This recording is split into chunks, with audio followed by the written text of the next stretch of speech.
The following is a chapter reading by the Worm Audiobook Project. Please support the original author at parahumans.wordpress.com. Thank you and enjoy. 3.10 6 good guys were still in action, as far as I knew. Clock Blocker was down and posed no threat unless someone walked into his reach where he was lying down, or unless we took longer than 10 or so minutes it would take his power to release him. Angelica and Brutus were playing a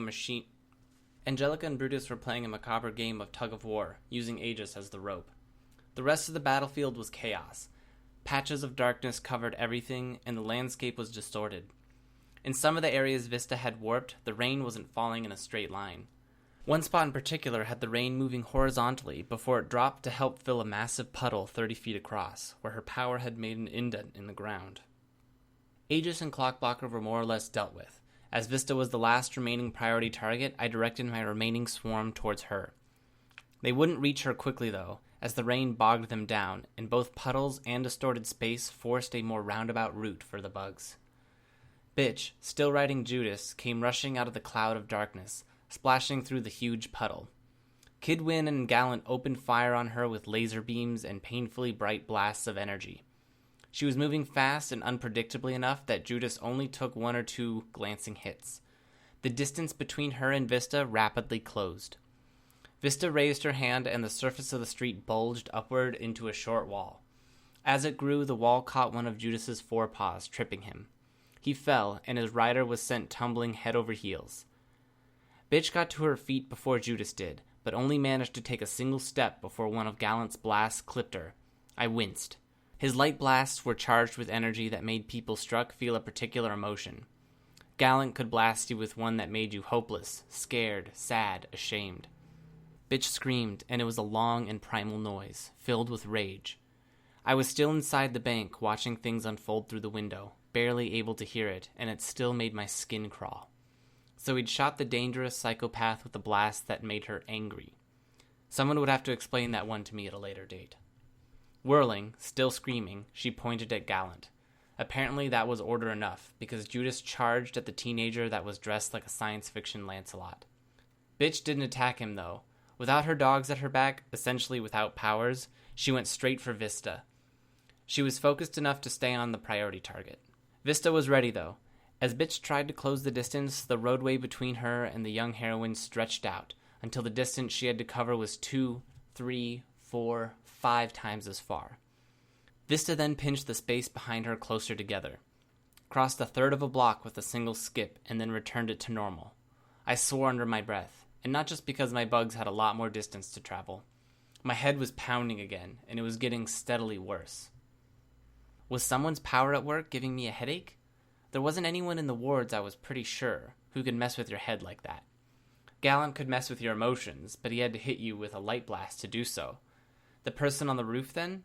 I was fairly confident there wasn't anyone in the Protectorate or New Wave who could affect me like this. Bitch gave up on Vista and whistled for Judas. The dog responded immediately, abandoning his skirmish with Gallant, who was trying and failing to stand. A wash of darkness consumed him before he managed to pick himself up. Kidwin opened fire on Bitch as her dog returned to her, giving the excessive distance between them. It would have been a hard shot to make before Vista stretched the area that Bitch was standing on, meaning his aim was wildly off target.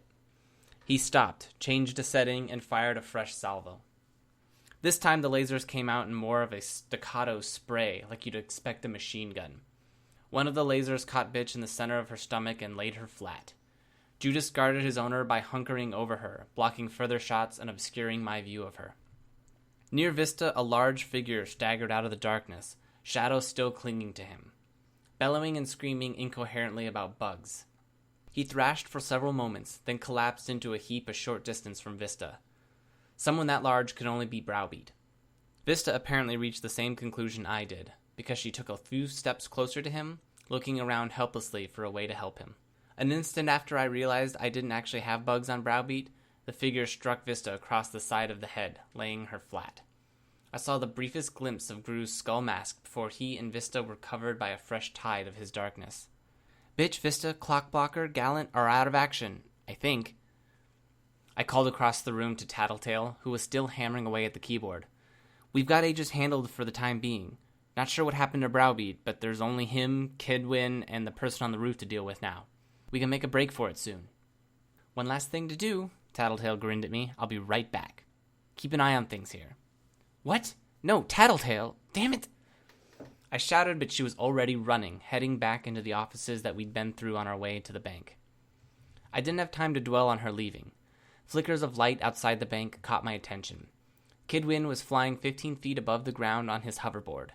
In front of him, pieces of a massive device were materializing, shimmering into existence like you saw with the transporters on Star Trek. It was only 1 or 2 steps away from being complete, but you could tell what it was. A gun, no less than 15 feet long, with a barrel 3 or 4 feet across. All turret mounted on a circular platform, not unlike the board he was riding. Shit, I whispered to myself. I sent my bugs after him. He swiveled the cannon to face Judas, who was still guarding the spot where Bitch had fallen.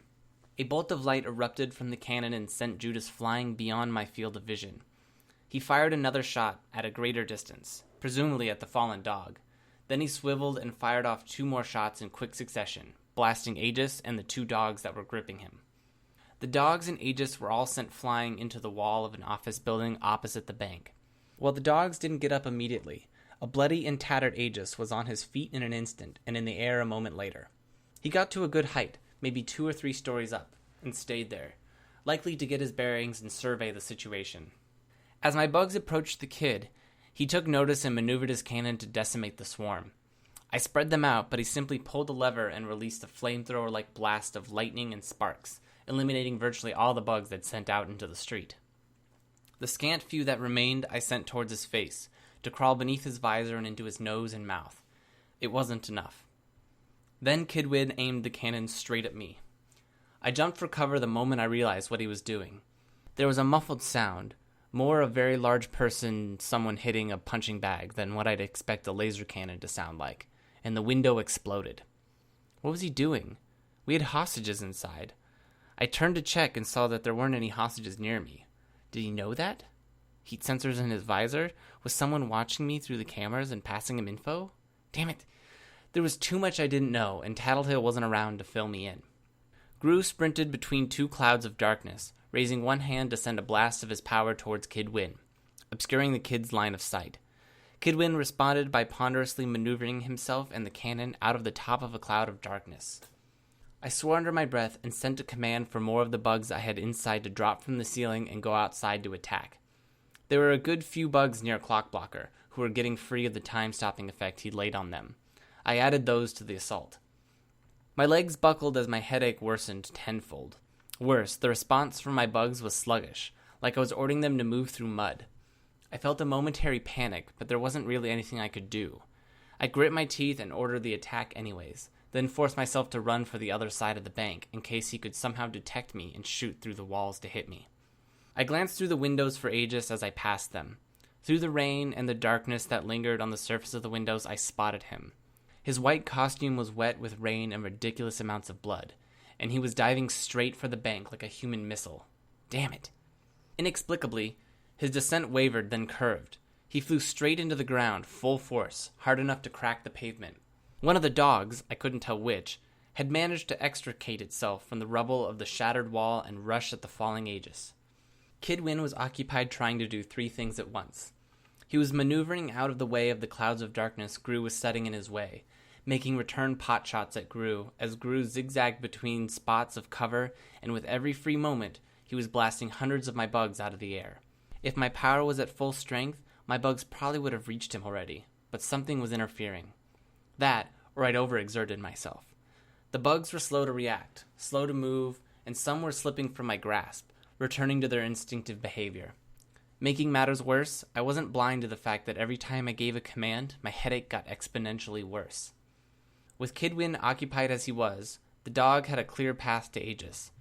Aegis didn't try to run this time. He stood his ground and reached for his utility belt. He retrieved something that looked like a miniature fire extinguisher. Then he pulled the pin. For the second time in a matter of minutes, I dove away from the window. It wouldn't be a grenade, but the option that made the most sense? I squeezed my eyes shut and covered my ears just in time. The explosion the flashbang grenade made was enough to leave me breathless, and there was a stone wall and some 50 or so feet between us. I chanced a careful look through the window as soon as I'd recovered, hands still over my ears. The dog was reeling, making pained sounds, and Aegis was pummeling it, using his flight to close the distance and add more momentum to his swings. When the dog, Angelica, I saw, looked like it was starting to recover, he grabbed 2 more flashbang grenades from his belt with one hand and pulled the pins with the other, dropping them to the ground just below him. I ducked behind cover again, but they didn't go off. When I chanced another look, I saw the tables had turned. Where the flashbangs had been dropped, there was a smudge of bruised darkness covering the ground. Angelica was having it out with Aegis, and Regent was striding out of the darkness in Kidwin's direction. I'd forgotten about Regent. It made sense that he was working from a discreet position like I was. He probably would have been the one to alter Aegis's flight path. Seeing Regent approach, Kidwin turned his turret-mounted cannon in his direction. Before he could fire, though, Regent raised 2 fingers, and Kidwin lost his footing on his flying skateboard. The cannon shifted until it was pointing straight up. As the young hero dangled from the handles, his weight altering the trajectory of the cannon. His board clattered to the ground a few feet away. Regent made a dismissive wave, and Kidwin let go with one hand, his fingers and arms curling backwards in a palsied fit. Regent repeated the gesture, and Kidwin lost his grip on the controls, dropping a good 20 feet to the asphalt. As Regent approached to stand over him, Kidwin reached for his laser pistol. He scowled in frustration as his fingers continued to twitch and curl involuntarily, instead of closing on the handle of the gun. With an almost relaxed air, Regent shoved the end of his taser into Kidwin's side. I don't know if it was the sense of relief, but I couldn't help but laugh as Regent collected the fallen skateboard and began a wobbly ascent to the floating cannon turret. He aimed and began firing at Aegis, who was forced to scramble out of the way. "What's so funny, psycho?" I whirled to face the voice and saw the freckled, brown-haired hostage that had been glaring at me when we'd first taken control of the bank lobby. After that, I saw only stars as she slammed something large and blunt into the side of my head.